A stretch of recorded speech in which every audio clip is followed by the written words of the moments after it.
Eke hallelujah. Shout hallelujah. Eke hallelujah. Shout hallelujah. Mo kí wa káàbọ̀ sínú wákàtí ìtúsílẹ̀ ti ọ̀sẹ̀ yìí. I welcome us in this week hour of deliverance. A yin Ọlọ́run lógo tó tún fún wa ní oore ọ̀fẹ́. We exalt God who has given us the grace Láti tún pàdé nínú wákàtí ìtúsílẹ̀ ti ọ̀sẹ̀ yìí. to meet in this week hour of deliverance. Kí a tó tẹ̀síwájú ẹ jẹ́ ká tẹríba fún àdúrà. Before we proceed, let's bow to pray. Ní orúkọ Jésù.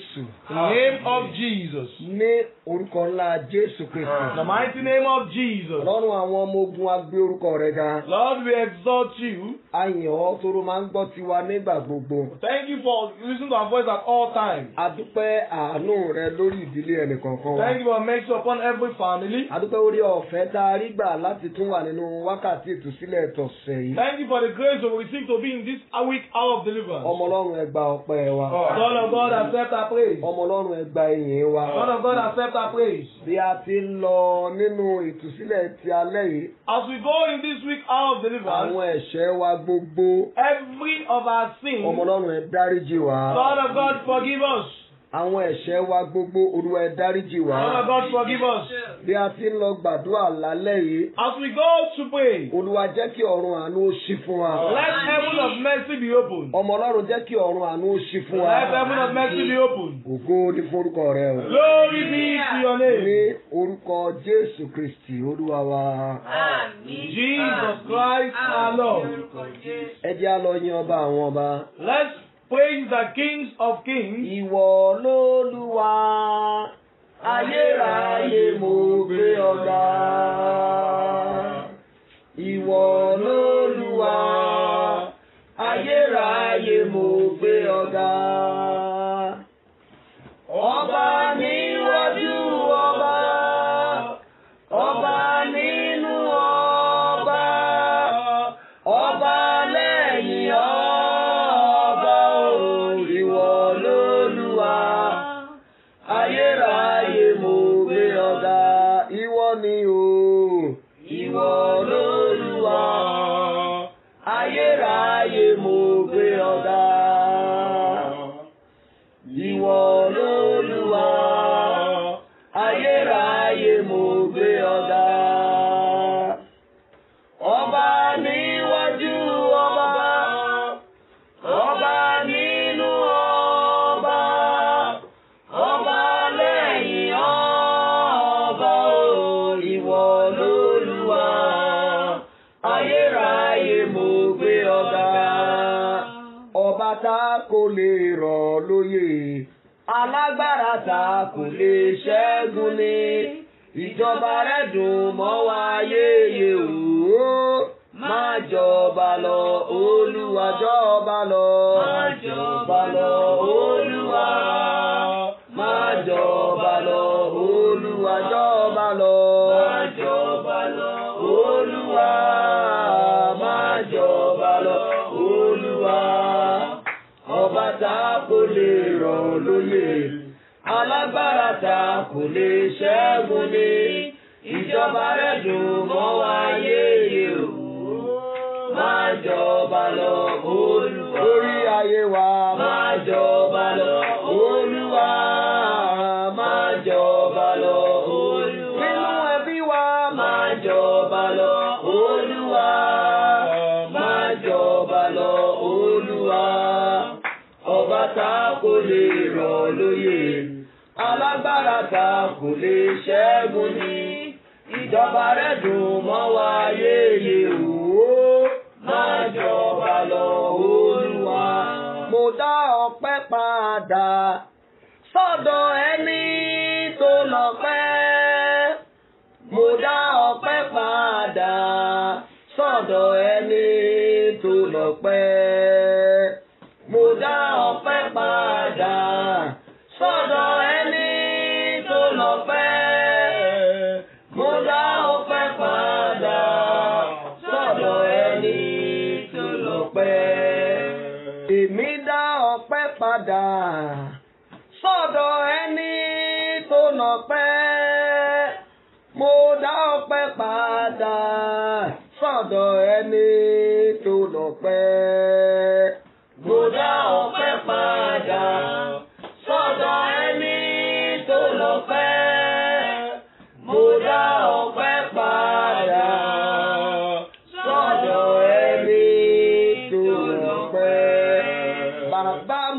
yìn ọ́ lógo, kò jẹ́ káyé dè mí mọ́lẹ̀.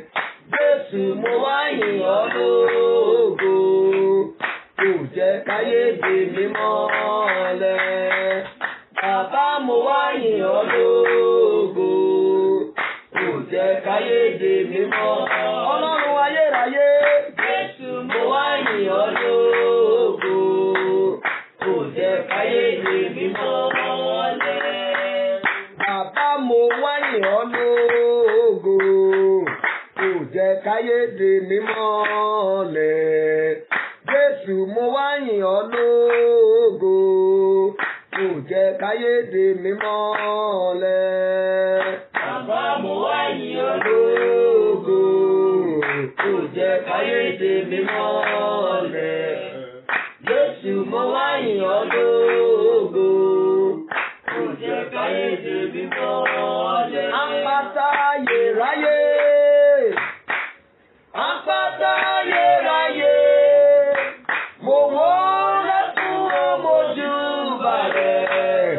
Àpáta ayérayé, ọmọ Ọlọ́run. Àpáta ayérayé, àpáta ayérayé, mo wó lẹ́kùn ọmọjúbà rẹ̀. Àpáta ayérayé. Ẹ fi ọpẹ́ fún Olúwa àwọn Olúwa, lórí àánú rẹ̀ dúró títí láéláé. Ẹ fi ọpẹ́ fún Olúwa àwọn Olúwa, lórí àánú rẹ̀ dúró títí láéláé. Ẹ fi ọpẹ́ fún Olúwa àwọn Olúwa, lórí àánú rẹ̀ dúró títí láéláé. Ẹ fi ọpẹ́ fún Olúwa àwọn Olúwa, lórí àánú rẹ̀ dúró títí láéláé. Torí náà, àánú ló sọ̀rọ̀, oore ọ̀fẹ́ ló sọ̀rọ̀. Àánú ló sọ̀rọ̀, oore ọ̀fẹ́ ló sọ̀rọ̀. Agbára mi kọ́ o, àánú ló sọ̀rọ̀. Sábàrà rẹ ní àánú ló sọ̀rọ̀, oore ọ̀fẹ́ ló sọ̀rọ̀. Lórí ọmọ, àánú ló sọ̀rọ̀, oore ọ̀fẹ́ ló sọ̀rọ̀. Agbára mi kọ́ o, àánú ló sọ̀rọ̀. Àánú ló sọ̀rọ̀, oore ọ̀fẹ́ ló sọ̀rọ̀. Àánú ló sọ̀rọ̀, oore ọ̀fẹ́ ló sọ̀rọ̀. Agbára mi kọ́ o, àánú ló sọ̀rọ̀. Sọ́ọ̀tì ẹ́. Àánú ló sọ̀rọ̀, oore ọ̀fẹ́ ló sọ̀rọ̀. Àánú ló sọ̀rọ̀, oore ọ̀fẹ́ ló sọ̀rọ̀. Agbára mi kọ́ o, àánú ló sọ̀rọ̀. Agbára mi kọ́ o, àánú ló sọ̀rọ̀. Agbára mi kọ́ o, àánú ló sọ̀rọ̀. Agbára mi kọ́ o, àánú ló sọ̀rọ̀. Agbára mi kọ́ o, àánú ló sọ̀rọ̀. Agbára mi kọ́ o, àánú ló sọ̀rọ̀. Agbára mi kọ́ o, àánú ló sọ̀rọ̀. Ọpẹ́ wa kó ṣe ìtẹ́wọ́gbà. May our times be acceptable. Lẹ́ẹ̀kan sí mo kí wa káàbọ̀ sínú wákàtí ìtúsílẹ̀ ti ọ̀sẹ̀ I yìí. greet us, welcome to hour of deliverance of this week. À ń gbàdúrà látinú ìwé oníwàásù orí 9 rẹ̀. We are praying from the book of Ecclesiastes 9, Láti ẹsẹ̀ 14 starting from verse 14 títí dé ó fi dé ẹsẹ̀ 15 to verse 16. Ecclesiastes chapter 9 verse 14 to 16. Ecclesiastes 9, 14 to Jẹ́ kí a 16. gbé bíbélì wa kí a ṣí ọ̀rọ̀ Ọlọ́run yẹn síbẹ̀. Let's open our Bible and get to there. Ó ní àṣírí kan tí Olúwa fẹ́ fi hàn wá nínú ọ̀rọ̀ Ọlọ́run There yẹn. is a secret the Lord wants to expose to us there. Níbẹ̀ ni a ó sì ti mú àdúrà wa jáde. Then we pray from that scripture. Ìwé oníwàásù orí 9 The book of Ecclesiastes 9, ẹsẹ̀ 14 títí dé ẹsẹ̀ 15. 14 to 16. Ẹ gbọ́ ọ̀rọ̀ Olúwa. This is the word of the Lord. Ṣé gbogbo wa la ti ṣí bíbélì wa síbẹ̀? Are we all there? Mo fẹ́ ká ṣí kí a lè ka ọ̀rọ̀ Ọlọ́run yẹn. Open our Bible so we can read the word of God there. Bíbélì kà báyìí pé The Bible says, ìwé oníwàásù the book of Ecclesiastes, orí 9 9, ẹsẹ̀ kẹrìnlá. verse Ìlú 14. kékeré kan wà àti ènìyàn díẹ̀ nínú rẹ̀. There was a little city and few men in it. Ọba ńlá kan sì ṣígun tọ̀ ọ́ lọ. There came a great king against it, Ó sì dótì í. and besieged it, Ó sì mọ ilé ìṣọ́ tí ó tóbi tì í. and built a great bulwark A against sì it. rí ọkùnrin tálákà ọlọ́gbọ́n nínú rẹ̀. Now there was found a poor wise man, Òun sì fi ọgbọ́n rẹ̀ gba ìlú náà sílẹ̀. and by his wisdom delivered the city. Ṣùgbọ́n kò ẹnìkan kò rántí ọkùnrin tálákà náà. Yet no man remembered this same poor man. Nígbà náà ni mo wí pé Then I say, ọgbọ́n sàn ju agbára lọ. wisdom is better than strength. Ṣùgbọ́n akẹ́gàn ọgbọ́n ọkùnrin tálákà náà. Nevertheless, this poor man's wisdom Ohùn rẹ̀ kò sì tókè. was despised, and his voice was not heard, Ohùn rẹ̀ kò sì tókè. and his words are not heard. À ń gbàdúrà lórí àkọlé tí mo pè ní. We are praying on what I have tied to. Olúwa jẹ́ kí ohùn mi ó tókè. Lord, let my voice be heard. Apá kẹta rẹ̀. Part 3. A ti ṣe apá kìíní àdúrà yìí àti apá kejì rẹ̀. We've done the part 1 and part 2. Àwa tá a bá ti gba apá kìíní àti apá kejì. If you not pray the part 1 and part 2, Jẹ́ ká lọ wò ó lórí YouTube. let's go on YouTube.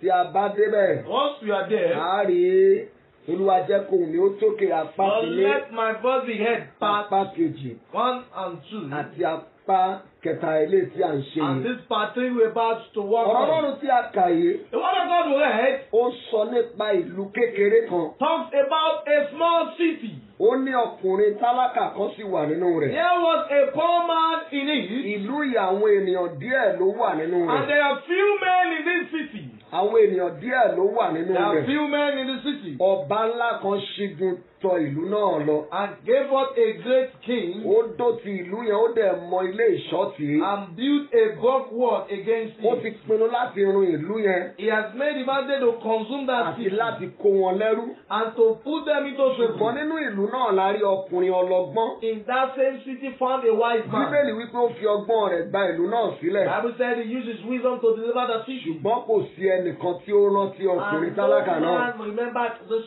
poor man. Mo kéde, mo pàṣẹ I command. lọ́dọ̀ àwọn olóore rẹ̀ dáadáa àti gbàgbé rẹ̀. For your helper you have forgotten. Kí oṣù yìí ó tó wá sí ìdánudúró. Before the end of this month, Àti kí oòrùn oṣù yìí ó tó wọ̀. and before this month comes to Lọ́dọ̀ an end, olóore náà, before your a ó helper, ṣí ìwé ìrántí ohun rere fún ọ níbẹ̀. of remembrance of good will be opened up to you. Sàmì dáadáa, a ó ṣí ìwé ìrántí ohun rere fún ọ níbẹ̀. The book of remembrance of good will be opened up to you. Bíbélì wípé The Bible kò says, sí ẹnìkan tí ó rántí ọkùnrin tálákà no náà. man remember this poor man. Ẹsẹ̀ 16 níbi tí a ti mú àkọlé àdúrà yẹn. Of 16 verse where we point our prayer point. Ó ní nígbà náà ni mo wí pé Then I say, ọgbọ́n sàn ju agbára lọ. wisdom is better than strength. Ṣùgbọ́n akẹ́gàn ọgbọ́n ọkùnrin tálákà náà. Nevertheless, this poor man wisdom, Ohùn rẹ̀ kò sì tókè. and his voice were not heard. Olúwa Lord, jẹ́ kí ohùn mi ó tókè. let my voice be heard. Lóòótọ́ ni ọkùnrin ọlọ́gbọ́n yìí fi ọgbọ́n rẹ̀ gba ìlú yìí sílẹ̀. Truly, this wise man uses wisdom to deliver the city. Nípa ọgbọ́n rẹ̀, ìlú yẹn ò ṣègbé. By his wisdom, the city was not consumed. Nípa ọgbọ́n rẹ̀, wọn ò bọ́ sọ́wọ́ ọ̀tá. By his wisdom, they did not fall into the hands of Nípa the enemy. ọgbọ́n rẹ̀, a ò run ìlú yẹn lójijì. By his wisdom, the city was not put to slavery. Nípa ọgbọ́n rẹ̀, a kó wọn lẹ́rú. By his wisdom, the city was not put Ṣùgbọ́n to slavery. Bíbélì wípé But the Bible kò says, sí ẹni tó rántí ọkùnrin no náà. man remember the same poor Ó man, nítorí pé ó jẹ́ tálákà. because he was poor Ohùn rẹ̀ ò sì tókè. and his voice was Tí a not bá heard. ń sọ̀rọ̀ nípa kí ohùn ènìyàn ó tókè, We talk about a man's voice to be ohun heard. tó túmọ̀ sí ni pé kí èèyàn rọ́wọ́ mú láwùjọ. Means for one to be successful among individuals. Kí là ń pè ní kóhùn ènìyàn ó tókè? What do we mean by man's voice to be Ó heard? túmọ̀ sí kéèyàn ṣe àṣeyọrí láàárín àwọn ọmọ ìyá rẹ̀ àti àwọn ọ̀rẹ́ rẹ̀. It means one to be successful among his colleagues and his Kí là ń pè contemporaries. ní kí ohùn ènìyàn ó tókè? What do we mean by man's voice to be heard? Kí ènìyàn ó rí ògo rẹ̀ lò ní àkókò rẹ̀. It is one to make use of the glory at his own Kí là ń time. pè ní kí ohùn ènìyàn ó tókè? What do we mean by man's voice to be heard? Kí èèyàn tọwọ́ bàpò kórí owó mú jáde. For one to be worthy enough. Kí là ń pè ní kí ohùn ènìyàn ó tókè? What do we mean by man's voice to be heard? Ohun tá à ń pè ní kéènìyàn ó tókè ni kí ènìyàn ní ohun àmúyẹ tí ó máa lò gẹ́gẹ́ bí bàbá lórí àwọn ọmọ rẹ̀. It means one to reign as a father over his Kí children. ènìyàn ní ohun àmúyẹ tí ó máa lò lórí ìyàwó rẹ̀ pé èmi ni baálé ilé ó sì sì ń rọ́wọ́ yọ. Want to be successful and reign as a husband over his wife. Ọ̀pọ̀lọpọ̀ ẹ̀gbọ́n ló ti di àbúrò nítorí pé ohùn ò tókè. Many elderly brothers have become junior because their voice was not heard. Ọ̀pọ̀lọpọ̀ ni ò tiẹ̀ lè délé bàbá rẹ̀ mọ́ torí pé ohùn rẹ̀ ò tókè. Many could not go back to their family home because their voice was not heard. Ọ̀pọ̀ ni wọ́n ti yọ lẹ́gbẹ́ torí pé ohùn wọn ò tókè. Many have left the family group because their voice was not heard. Bíbélì sọ pé ọkùnrin yìí ní ọgbọ́n lóòótọ́. The Bible talks about this man was wise, Ṣùgbọ́n kò rí ògo lò. but he could not make use of his glory. Ọ̀pọ̀lọpọ̀ ọmọ ológo ni wọ́n ti gba ògo lọ́wọ́ wọn tó wọn ò fi tókè. Many glorious students, their glory have been taken away from them, their voice was not heard. Ọ̀pọ̀lọpọ̀ ló ń sìnrú lábẹ́ ègún àdáyébá àti ègún àdélébá. Many are still under the curses they met at home Tí ó sì gba ògo lára wọn tí wọn ò jẹ́ kó wọn ó tókè. that have snatched glory from them, that have caused their voice Mo not to fẹ́ be ká heard. lọ gbàdúrà I want us to pray. nínú iṣẹ́ tó o bá ń ṣe. In anything you Ó do, yẹ kí ohùn rẹ̀ ó tókè. your voice should be heard. Torí Bíbélì sọ nínú ìwé wòlíì Jeremáyà orí kọkànlélógún 29 verse 11. The Bible talks in Jeremiah 29:11. Ó ní èmi mọ èrò tí mo ní sí Therefore, ọ. I know the thought I have for Ìrò you, àlàáfíà kì í sì ṣe fún the ibi. thought of peace,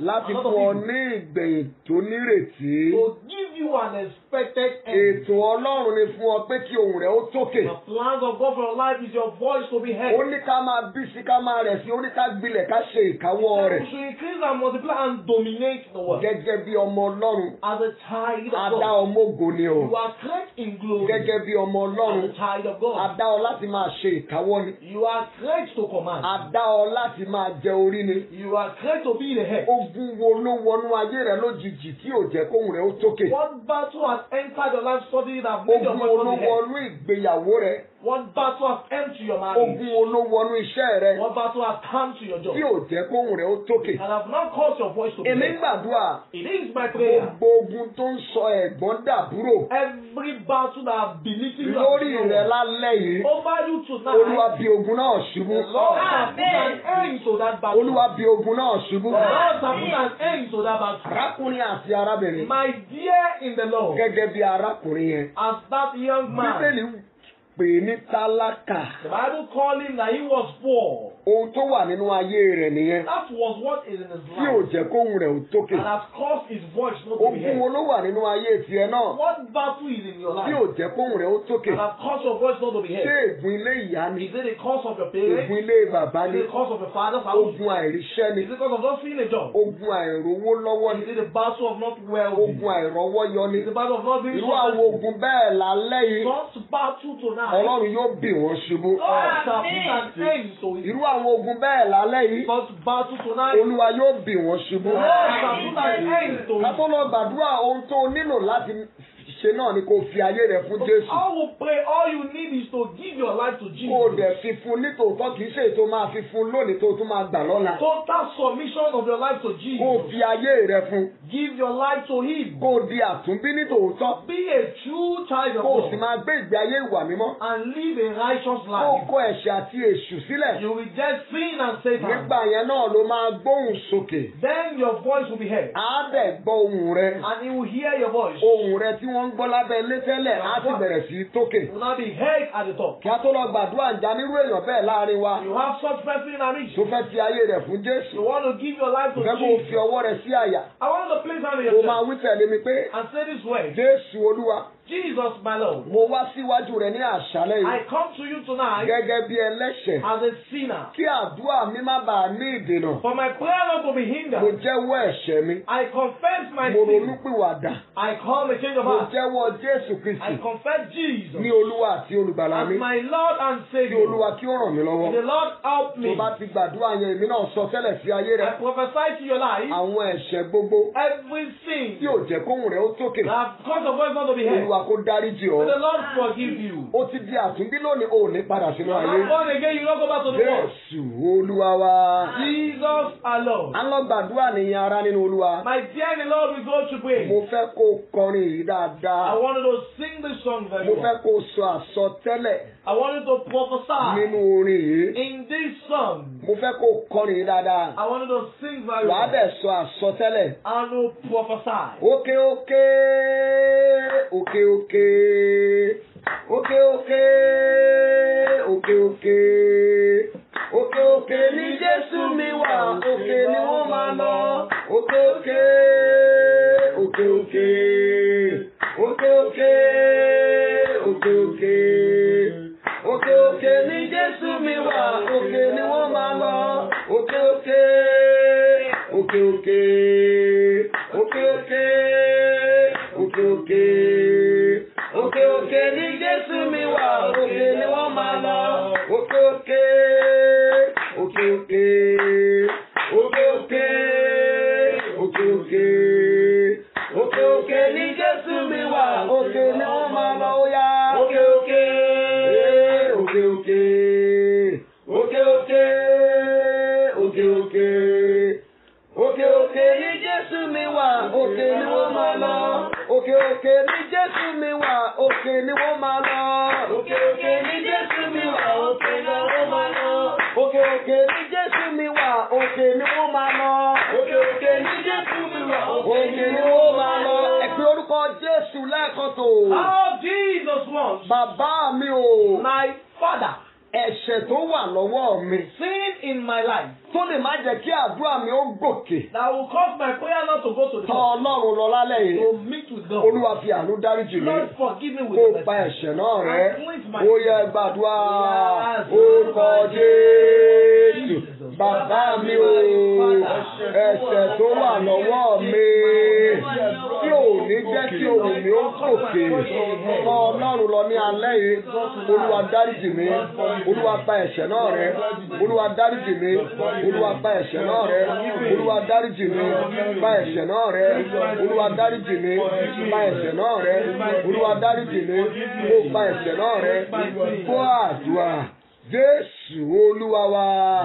Prayer Jesus. Àdúrà àkọ́kọ́ tí mo fẹ́ pè yìí. The first Ìgbà prayer. mẹ́ta la ó gbà á. To pray 3 times. Gbogbo agbára rẹ ni kò fi gbà á. Pray with all your strength. Gbogbo ipá rẹ ni kò fi gbà á. Pray with all your mind. Lórúkọ Jésù lẹ́ẹ̀kan tó. How Jesus wants. Bàbá mi o.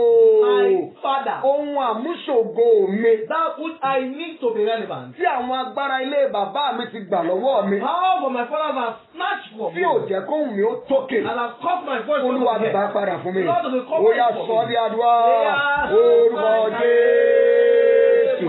Bàbá mi o. Ohun àmúṣògo mi.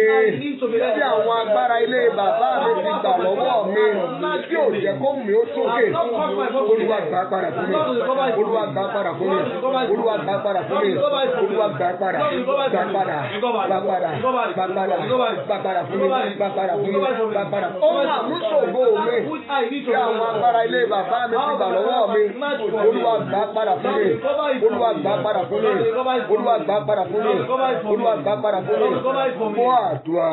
Jésù Olúwa wa. Jesus alone. Àwọn lọ ní ìgbà kejì. We go the next house. Àwọn ẹ̀gbọ́n Jósẹ́fù. The elder brother of Wọ́n Joseph gba ohun àmúṣògo lọ́wọ́ rẹ̀. took that which he needs to be Àwọn relevant. ẹ̀gbọ́n Jósẹ́fù bọ́ aṣọ ògo lọ́rùn rẹ̀. Pull off the garment of glory from him. Lóòótọ́ Jósẹ́fù rí àánú gbà. Truly Joseph found Ó mercy. dẹ̀ bí gómìnà. And he became the Ohun governor. àmúṣògo wo ni wọ́n gbà lọ́wọ́ What tiẹ̀ is náà? that you need to be relevant and have been collected Ohun from tí you? Ọlọ́run fi sínú ayé rẹ̀. That's what the Lord has put in Ohun your tó life. yẹ kó fi gé èèyàn That's láyé what you need to be relevant in tí life. wọ́n ti gbà lọ́wọ́ rẹ̀. And has been snatched Ẹ lọ from ní you. ìgbà kejì. You go the second Lórúkọ house. Jésù lẹ́ẹ̀kan tó. Call Jesus. Bàbá mi o. My Father. Ohun àmúṣògo mi. That which I need to be Tí relevant. àwọn agbára ilé bàbá mi ti gbà lọ́wọ́ mi. Powers of my father has snatched from Tí ò me. jẹ́ kóhùn mi ó tókè. I don't cause my voice to Mo be heard. gbà padà. I recover it. Ó yá gbàdúrà.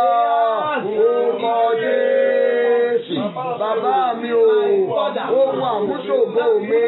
Tí agbára ilé bàbá mi ti gbà lọ́wọ́ mi. Tí ò jẹ́ kóhùn mi ó tókè. Mo gbà padà. Mo gbà padà. Mo gbà padà. Mo gbà padà. Mo gbà padà. Mo gbà padà. Mo gbà padà. Mo gbà padà. Mo gbà padà. Mo gbà padà. Mo gbà padà. Mo gbà padà. Mo gbà padà. Ó sọ̀rọ̀. Yóò ṣe kékeré àlàyé àgbàdà. Mo gbà padà. Mo gbà padà. Wá àdúrà. Jésù Olúwa wa. Jesus. Gbogbo ẹ̀yin òbí tẹ́ ẹ bá wà nínú ètò àdúrà yìí, mo fẹ́ kó gbà á fáwọn ọmọ ẹ nígbà kẹta yìí. Every parent here, pray for for your children. Orogún ti gba ògo lára ọmọ mi. Arrival of you have collected the glory from other children. Jésù lẹ́ẹ̀kan tó. Call Jesus. Ohun àmúṣògo àwọn ọmọ mi. That which my children need to be held Bí by. agbára òkùnkùn ti gbà lọ́wọ́ wọn. The power of darkness has snatched Yóò them. jẹ́ kóhun àwọn ọmọ mi ó tókè. Has not caused my children to be Olúwa held. dá padà fún wọn. Lord, recover Ó it. yá gbàdúrà. Orúkọ Jésù. Bàbá mi o. Ohun àmúṣògo àwọn ọmọ mi. Bí àwọn agbára òkùnkùn ti gbà lọ́wọ́ wọn. Olúwa lálẹ́ yìí kóhun àwọn ọmọ mi lè tókè. Olúwa dá padà fún wọn. Olúwa dá padà fún wọn. Olúwa dá padà fún wọn. Olúwa dá padà fún wọn. Olúwa dá padà fún wọn. Olúwa dá padà fún wọn. Olúwa dá padà fún wọn. Wọ́n àdúrà Jésù Olúwa wa. Wọ́n obìnrin ìwọ ló la àdúrà yìí. Bí àdúrà yìí bá ti ń jáde wàá mọ̀ pé wọ́n ló ní. Wọ́n ti gbàdúrà yẹn rèé.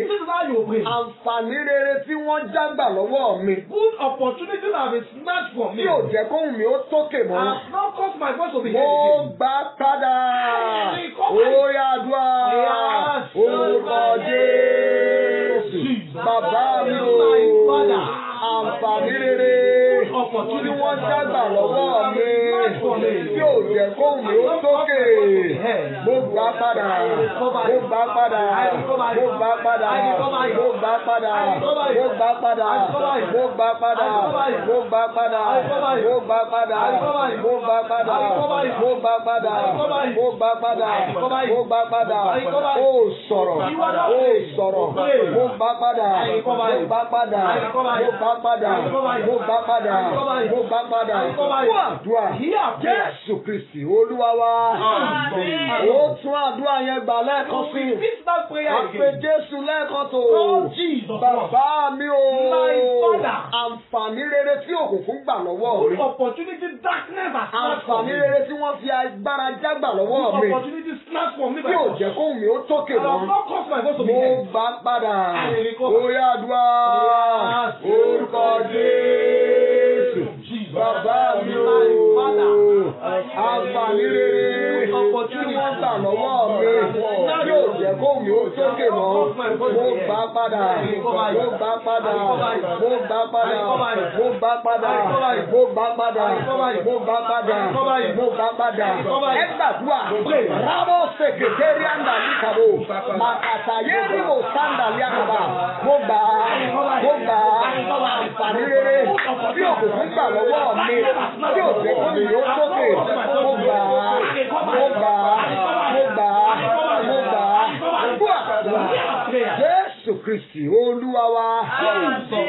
Yá gbà lẹ́ẹ̀kan sí. You are praying again. Àǹfààní rere tí òkùnkùn jágbà lọ́wọ́ mi lójú àlá. Opportunity darkness has snatched for me. Tí ò jẹ́ kóhùn mi ó tókè I have mọ́. not caused my Mo voice to be gbà heard. padà. I recover. Ó yá àdúrà. Orúkọ Jésù. Bàbá mi o. Àǹfààní rere mi. Tí agbára òkùnkùn gbà lọ́wọ́ mi lójú àlá. Tí ò jẹ́ kóhùn mi ó tókè. Mo gbà padà. Mo gbà padà. Mo gbà padà. Mo gbà padà. Mo gbà padà. Mo gbà padà. Mo gbà padà. Mo gbà padà. Mo gbà padà. Mo gbà padà. Fún àdúrà. Jésù Olúwa wa. Mo kéde mo sọ tẹ́lẹ̀ ní orúkọ Olúwa. I prophesy in the name of the Pẹ̀lú Lord. má jẹ́ mú Ọlọ́run tí ń bẹ lórí mi. The covenant of God upon Bó my o life. bá rí àmì mẹ́ta ṣe. If you can say to me, amen. Àǹfààní rere tí òkùnkùn jágbà lọ́wọ́ rẹ. Opportunity darkness has snatched Tí ò from me. jẹ́ kóhùn rẹ̀ ó tókè And I mọ́. have not caused your voice to be heard again. Àánú dá padà. Mercy recover. Àmín. Àmín. Àmín. Àmín. Àmín. Àmín. Orúkọ Jésù. Àdúrà wa ń tẹ̀síwájú. We pray, sit in prayer. Ṣùgbọ́n mo fẹ́ kó sáré kọrin àsọtẹ́lẹ̀ yìí. I want you to sing this prophetic song. Gbogbo agbára rẹ ló máa fi kọrin. Sing it with all your strength. Má dìde o òkìkí akàn. Má dìde o òkìkí akàn. Ayé kan ń ṣe lásán ni má dìde. Má dìde o òkìkí akàn. Má dìde o òkìkí akàn. Ayé kan ń ṣe lásán ni má dìde. Má dìde o òkìkí akàn. Má dìde o òkìkí akàn.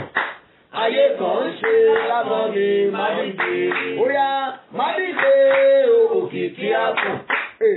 Má dìde òkìkí àtàn. Ayé kan ń ṣe lásán ni má dìde. Ayé kan ń ṣe lásán ni má dìde. Ayé kan ń ṣe lásán ni má dìde. Ọ̀tá kan ń ṣe lásán ni má dìde. Ayé kan ń ṣe lásán ni má dìde. Ayé kan ń ṣe lásán ni má dìde. Ayé kan ń ṣe lásán ni má dìde. Ọ̀tá kan ń ṣe lásán ni má dìde. Ọ̀tá kan ń ṣe lásán ni má dìde. Ayé kan ń ṣe lásán ni má dìde. Ẹ pe Jésù lẹ́ẹ̀kan tó. How Jesus was. Wà ní bàbá mi o.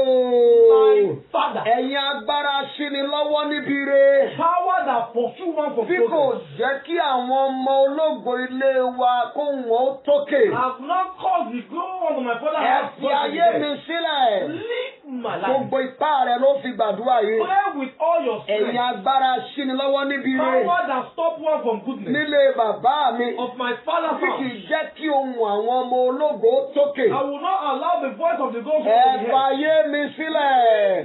Ó yá àdúrà. Orúkọ Jésù. Bàbá mi o. Ẹ̀yin agbára sí lọ́wọ́ níbi rẹ̀. Bí kì í jẹ́ kí ohun àwọn ọmọ ológo tókè nílé bàbá mi. Ẹ fàyè mi sílẹ̀. Ẹ fi ayé mi sílẹ̀. Ẹ fi ayé mi sílẹ̀. Ẹ fi ayé mi sílẹ̀. Ẹ fi ayé mi sílẹ̀. Ẹ fi ayé mi sílẹ̀. Ẹ fi ayé mi sílẹ̀. Ẹ fi ayé mi sílẹ̀. Ẹ̀yin agbára sí lọ́wọ́ níbi rẹ̀. Bí kì í jẹ́ kí àwọn ọmọ ológo kó wọ́n lókè. Ẹ fàyè tèmi sílẹ̀. Ẹ fàyè mi sílẹ̀. Ẹ fàyè mi sílẹ̀. Ẹ fàyè mi sílẹ̀. Ẹ fàyè mi sílẹ̀. Ẹ fàyè mi sílẹ̀. Ẹ fàyè mi sílẹ̀. Gbọ́ àdúrà. Jésù Olúwa wa. Alágbàdúrà yẹn ní ìgbà méjì sí. We'll pray 2 more times. Ẹ̀yin agbára tó máa ń ṣí wọn lọ́wọ́ níbi ire nílé bàbá mi. Power that stop them of greatness Bí in my kì í Father's jẹ́ house. kí ohun àwọn ọmọ ológo tókè. I will not allow the voice of the Ẹ ghost gbọ́ to ọ̀rọ̀ be heard. Olúwa ní alẹ́ yìí. Hear the word of the Lord Ẹ tonight. fàyè mi sílẹ̀. Ó yá àdúrà. Orúkọ Jésù. Bàbá mi o. Ẹ̀yin agbára sí lọ́wọ́ níbi rẹ̀. Kì í jẹ́ kí ohun àwọn ọmọ ológo tókè nílé bàbá mi. Ẹ fi ayé mi sílẹ̀. Ẹ fi ayé mi sílẹ̀. Ẹ fi ayé mi sílẹ̀. Ẹ fi ayé mi sílẹ̀. Ẹ fi ayé mi sílẹ̀.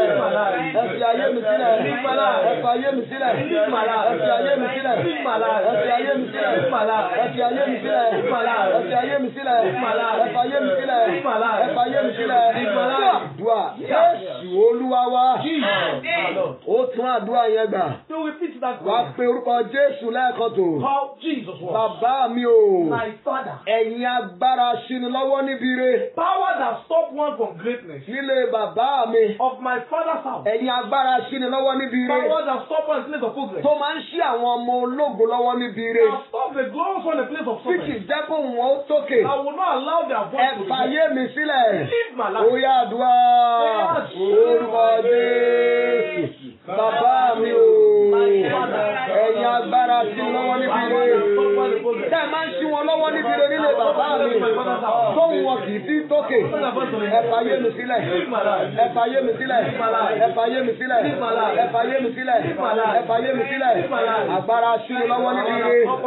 Bí kì í jẹ́ kó wọ́n ó tókè nílé bàbá mi. Ẹ fàyè mi sílẹ̀. Ẹ fàyè mi sílẹ̀. Ẹ fàyè mi sílẹ̀. Ẹ fàyè mi sílẹ̀. Ẹ fàyè mi sílẹ̀. Ẹ fàyè mi sílẹ̀.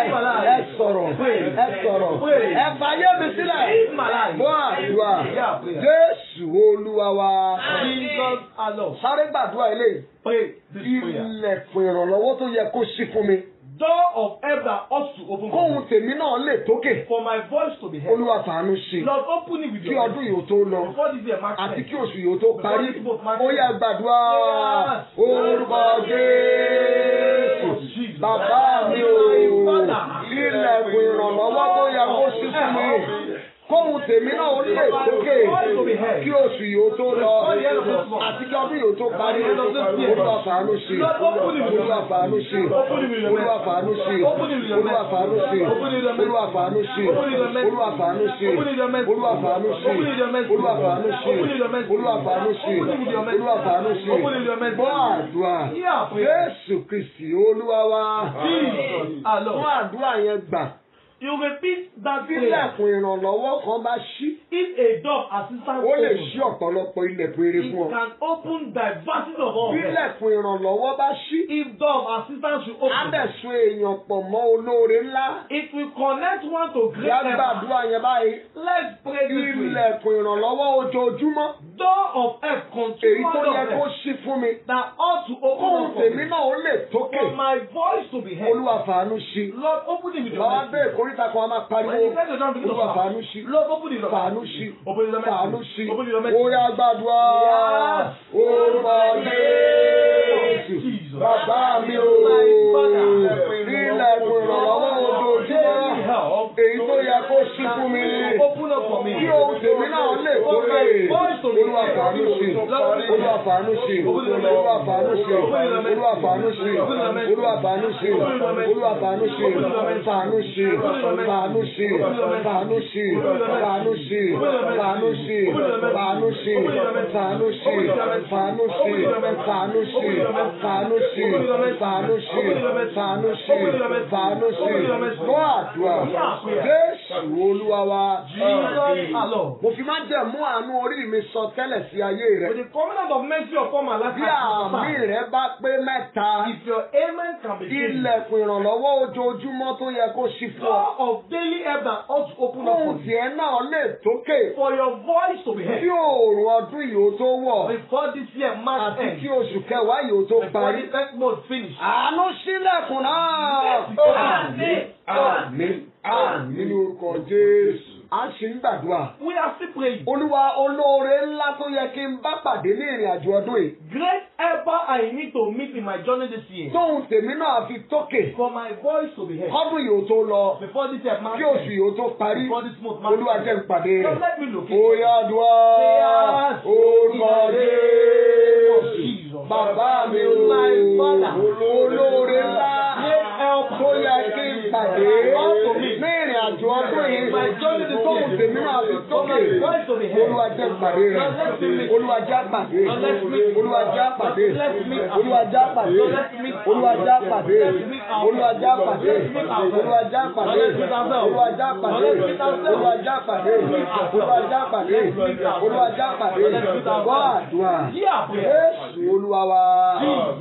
Bí ayé àdúrà yẹn báyìí. Let's pray. Olóore tuntun. New help Tó yẹ kí n bá pàdé. that ought to have Ní been ìtókù kan tí yóò parí. for the rest of this Kóhùn year. tèmi náà lè For tókè. my voice to be heard. Olúwa jẹ́ pàdé. So let's meet at Oya gbàdúrà. Orúkọ Jésù. Bàbá mi ò.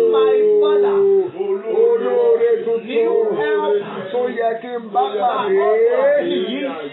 Kóhùn tèmi náà ò lè tókè. Ní ìrìn àjò ọdún yìí. Olúwa jẹ́ pàdé. Olúwa jẹ́ pàdé. Olúwa jẹ́ pàdé. Olúwa jẹ́ pàdé. Olúwa jẹ́ pàdé. Gbọ́ àdúrà. Jésù Olúwa wa. Gbọ́ ẹ̀yin ìránṣẹ́kùnrin mẹ́ta ilẹ̀ ní àdúrà tí mo fẹ́ pè é sèǹsè.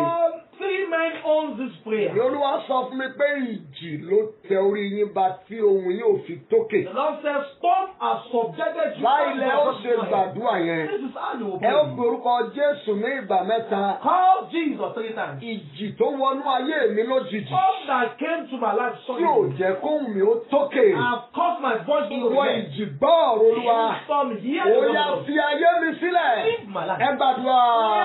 Orúkọ Jésù. Orúkọ Jésù. Orúkọ Jésù. Bàbá mi ò.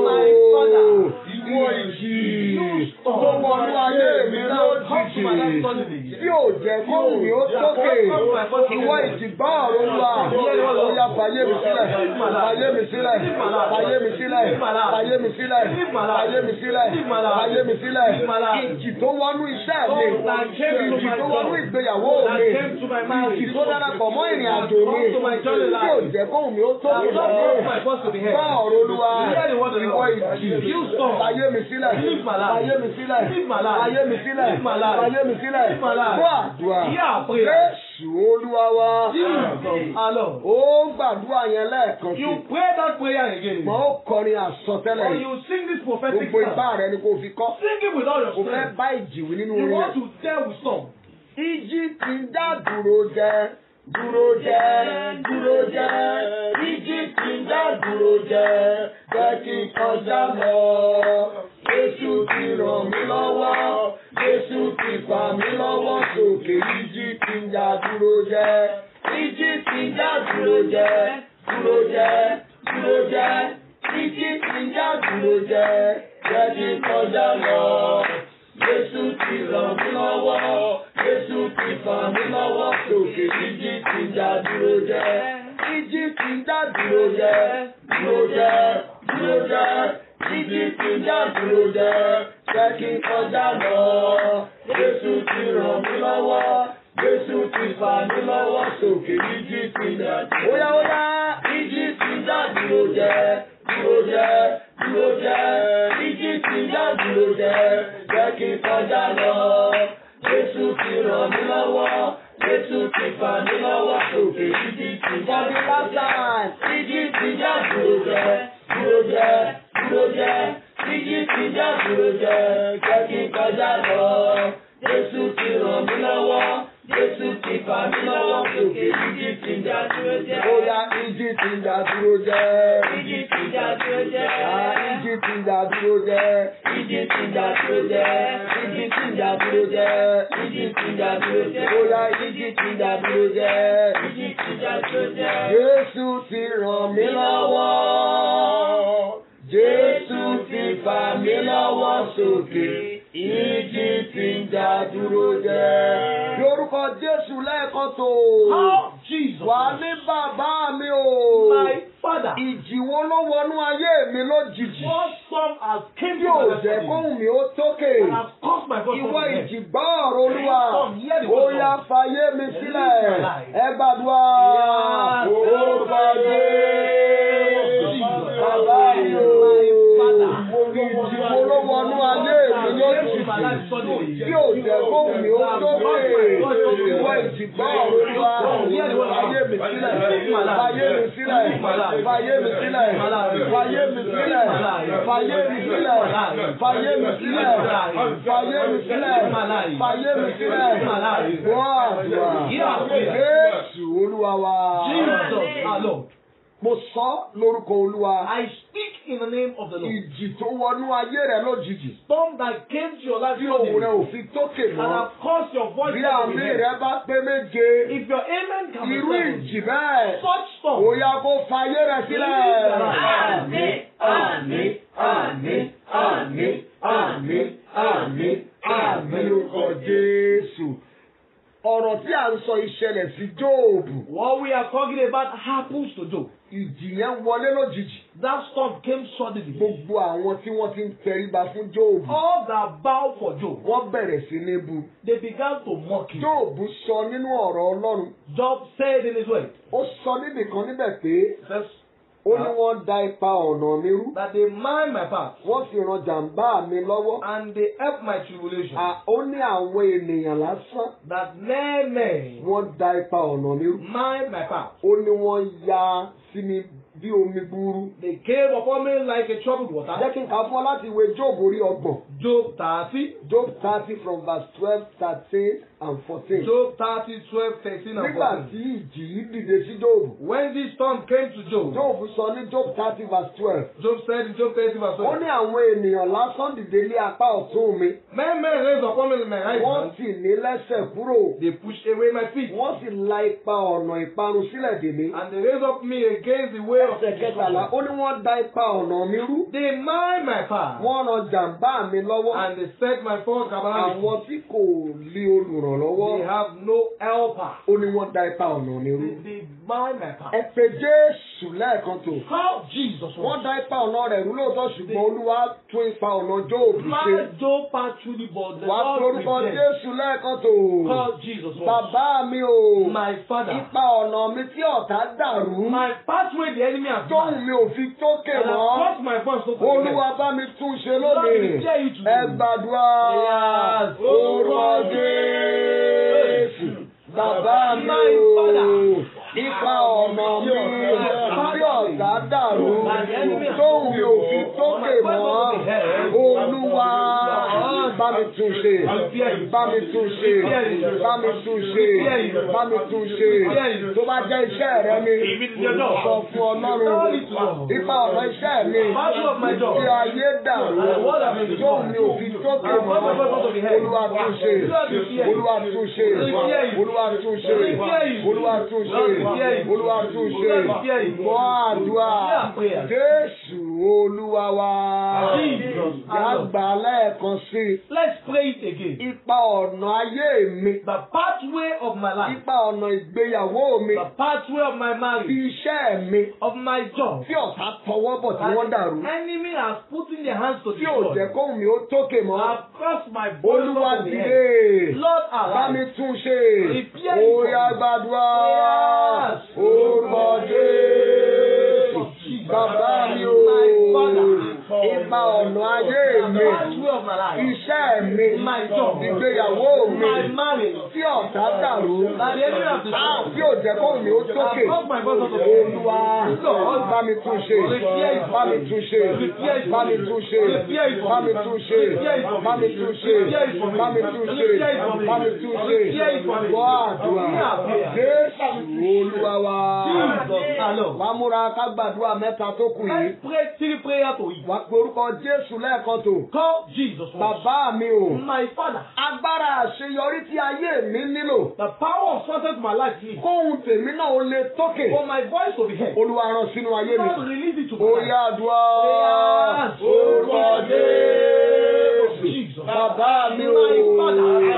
Agbára àṣeyọrí tí ayé mi nílò. Kóhun mi fi lè tókè. Olúwa rán sí mi. Rán sí mi. Rán sí mi. Rán sí mi. Rán sí mi. Rán sí mi. Olúwa rán sí mi. Jésù rán sí mi. Olúwa rán sí mi. Jésù rán sí mi. Olúwa rán sí mi. Jésù rán sí mi. Olúwa rán sí mi. Jésù rán sí mi. Olúwa rán sí mi. Jésù rán sí mi. Olúwa rán sí mi. Jésù rán sí mi. Olúwa àdúrà. Jésù Olúwa wa. Ohun gbogbo tó o bá fẹ́ ṣe láyé. All you want to do in life. Kò bá jẹ́ iṣẹ́ Olúwa ni. If it is the job of the Lord. Bí agbára àṣeyọrí ò bá ti If dàpọ̀ the mọ́. power of success is not there. Ohun èèyàn ò lè sókè. Men voice should not be heard. Ẹgbàá ní ìgbà kejì. Where the second comes. Agbára àṣeyọrí. Power of success. Tóhun tèmi náà fi tókè. For my voice to be heard. Olúwa rán sínú ayé mi. God release it to my Ó life. yá gbàdúrà. Orúkọ Jésù. Bàbá mi o. Agbára àṣeyọrí. Tóhun tèmi náà fi tókè. Olúwa rán sínú ayé mi. Olúwa rán sí mi. Rán sí mi. Rán sí mi. Rán sí mi. Rán sí mi. Rán sí mi. Rán sí mi. Rán sí mi. Rán sí mi. Rán sí mi. Rán sí mi. Rán sí mi. Olúwa rán sí mi. Rán sí mi. Rán sí mi. Rán sí mi. Rán sí mi. Rán sí mi. Rán sí mi. Rán sí mi. Rán sí mi. Olúwa rán sí mi. Gbọ́ àdúrà. Jésù Olúwa wa. Wá gba ìkejì báyìí. Pray the second one. Ògo tí mi ò tí ì lò rí. Glory I have not made use of. Ògo tó ń pe ògo rán níṣẹ́. Glory that command other Ó glory. ṣe gbàdúrà ènìyàn o. That is how you pray. Ògo tí mi ò tí ì lò rí. Glory I have not used before. Ògo tó ń rán ògo níṣẹ́. Glory that command other glory. Tóhùn mi ó fi tókè. For my voice to be Olúwa heard. rán sínú ayé mi. God release it to my life. Ó yá àdúrà. Orúkọ Jésù. Bàbá mi o. Ògo tí mi ò tí ì lò rí. Ògo tó rán ògo níṣẹ́. Tóhùn tèmi náà fi tókè. to be heard. Olúwa rán sí mi. Lord, release it to Olúwa me. rán sí mi. Lord, release it to me. Olúwa rán sí mi. Lord, release it to me. Olúwa rán sí mi. Lord, release it to me. Ògo tó rán ògo níṣẹ́. Ògo tuntun. Olúwa rán sí mi. Olúwa rán sí mi. Olúwa rán sí mi. Wá àdúrà. Ní orúkọ Jésù Kristì Olúwa wa. Wá àdúrà yẹn gbà lẹ́ẹ̀kan sí. Jẹ́ kí orúkọ Jésù yẹn ó pé mẹ́ta. Bàbá mi o. Ògo tuntun. Tí mi ò tí ì lò rí. Ògo tó rán ògo níṣẹ́. Tóhùn tèmi náà fi tókè. Olúwa rán sí mi. Orí àdúrà. Orúkọ Jésù. Orúkọ Jésù. Orúkọ Jésù. Bàbá mi o. Ògo tuntun. Tí mi ò tí ì lò rí. Ògo tó rán ògo níṣẹ́. Tóhùn mi á fi tókè. Olúwa rán sí mi. Olúwa rán sí mi. Olúwa rán sí mi. Olúwa rán sí mi. Olúwa rán sí mi. Olúwa rán sí mi. Olúwa rán sí mi. Gbọ́ àdúrà. Jésù Olúwa wa. Èyí tó fi parí rẹ̀ rí lẹ́ẹ̀kan ṣo ló sì gbà. You pray this once. Wàá pe Jésù lẹ́ẹ̀kan tó. Call Jesus. Bàbá mi o. My Father. Ẹ fàyè gba èmi náà kóhùn mi ó tókè. Create a space for me for my voice to be heard. Láàárín ẹgbẹ́. Among my colleagues. Láàárín ọ̀rẹ́. Among my friends. Nínú ìjọ. Even in the church. Àti níbi gbogbo tí n bá dé láyé. Wherever I go to in this Ẹ world. fàyè gba èmi náà kóhùn mi ó tókè. Space for me for my voice to be Orí heard. àdúrà. Orúkọ Jésù. Bàbá mi o. Olúwa. Ẹ fàyè gba èmi náà. Kóhùn mi ó lè tókè. Láàárín ẹgbẹ́. Láàárín ọ̀gbà. Nínú ẹbí. Láàárín ọ̀rẹ́. Nínú gbogbo tí bá dé láyé. Ẹ fàyè gba èmi náà. Ẹ fàyè gba èmi náà. Kóhùn mi ló tókè. Ẹ fàyè gbà mí. Kóhùn mi ló tókè. Ẹ fàyè gbà mí. Kóhùn mi ló tókè. Ẹ fi àyè gbà mí. Olúwa wa. Múra kó máa ṣe àmì bí mo ti ń súre fún ọ. Amen as I bless you. Ó yẹ kí omi àdúrà rẹ ti wà nítòsí. Have your prayer water beside Ní you. orúkọ Jésù. In the name of Jesus. Ní orúkọ Jésù. In the name of Jesus. Láti òní lọ. From today, Mo pàṣẹ. I command Nípa ọ̀nà rẹ tí ayé dàrú. your pathway the enemy have Tí ò destroyed. jẹ́ kóhùn rẹ̀ ó tókè And mọ́. have caused your voice not to be Ó heard. yá Olúwa kó tún ṣe Lord, bẹ́ẹ̀. repair it. Ipa ọ̀nà rẹ kó gba àtúnṣe. Let your pathway receive repair. Ohun àmúṣògo rẹ. That which you need to be Tí relevant. wọ́n gbà lọ́wọ́ That rẹ. have snatched from Tí you. ò jẹ́ kóhùn rẹ̀ ó That tókè have caused your mọ́. voice not to be heard. Bí àmì rẹ bá gòkè. If your amen is loud, Àánú dá padà. Amen. Àánú dá padà. Láti òní lọ. from today, Láwùjọ. among the colleagues, Láàárín ọ̀rẹ́. among friends, Nínú ẹbí. in the family, Ohùn rẹ̀ máa tókè. your voice will be heard. Ohùn rẹ̀ máa tókè. Your voice will be heard. Olóore tuntun tó máa bá pàdé. New helper you will meet with, Tí wọn náà sọ̀rọ̀ lókè. that you will testify at the Ó yá door. lọ pàdé wọn. Amen. Ilẹ̀kùn àṣeyọrí ojoojúmọ́. Door of help continually. Ilẹ̀kùn ìrànlọ́wọ́ ojoojúmọ́. Daily doors of help Èyí tó yẹ kó ṣí fún ọ. that ought to open up for Kóhùn you. rẹ̀ lè tókè. For your voice to be Bí heard. àmì rẹ̀ bá pé méje. Your amen can be seven. Àánú ṣí fún ọ bẹ́ẹ̀. Amen. Amen. Amen. Amen. Amen. Amen. Amen. Orúkọ Jésù. Nà omi rẹ̀ sókè kó kọrin tí a máa ń kọ yẹn. Lift up your water and sing the Àwa song. olómi àdúrà, àmọ́ra wa, ẹ wo bá ṣe fomi àdúrà, ṣohun rere. Àwa olómi àdúrà, àmọ́ra wa, ẹ wo bá ṣe fomi àdúrà, ṣohun rere. Àwa olómi àdúrà, àmọ́ra wa, ẹ wo bá ṣe fomi àdúrà, ṣohun rere. Ó yá àwa olómi àdúrà, àmọ́ra wa, ẹ wo bá ṣe fomi àdúrà, ṣohun rere. Jésù olómi ìyèrè omi ìyèrè omi. Babalọ́lá olómi ìyèrè omi ìyèrè omi. Àṣẹ jáde jáde lónìí pé Authority came forth. níbi gbogbo tẹ́ ẹ ti ń gbóhùn mi. Wherever you hear my voice, tí ẹ ti gbé omi yìí dání. as you lift up this water, agbára Ọlọ́run. power of ó God, yá wọnú omi yìí lọ. àṣẹ Olúwa. authority of the ó Lord, yá wọnú omi yìí lọ. agbára fún iṣẹ́ àmì àti iṣẹ́ ìyanu. power for signs and ó wonders. yá wọnú omi yìí lọ. nínú ilé rẹ omi kò ṣiṣẹ́ In your ìyanu. home, let it go and do wonders. nínú àgọ́ rẹ omi kò ṣiṣẹ́ In your ìyanu. body, let it do wonders. ọ̀pọ̀ ti mu omi wọ́n sọ̀rọ̀ ẹ̀rí ìwọ náà á sọ̀rọ̀ ẹ̀rí. You shall testify about this water. bẹ́ẹ̀ ló dẹ̀ ṣe máa rí o. So shall it be. Glory forúkọ Olúwa. Glory be to God. Jésù Olúwa wa. Àmín. Lórúkọ Jésù. Ẹ jẹ́ á ṣe oore ọ̀fẹ́ lápapọ̀. Let's share the grace Oore ọ̀fẹ́ Jésù of the Kristi Olúwa Lord wa. Jesus Christ, Ìfẹ́ mímọ́ ti Ọlọ́run. of God, Ìdàpọ̀ ti ẹ̀mí mímọ́. of His Ó Spirit, sọ̀kalẹ̀ is there with us tó máa bá a gbé now. láti ṣe lọ àti títí láéláé. Àmín. Àmín. Àmín. Èmi ní ìránṣẹ́ Ọlọ́run Túndé Bámigbóyè. I am Pastor Fún ohun Tunde tí Ọlọ́run Bamwe. ti ṣe láàrin wa. What God has done in our midst. Hallelujah méje. Hallelujah.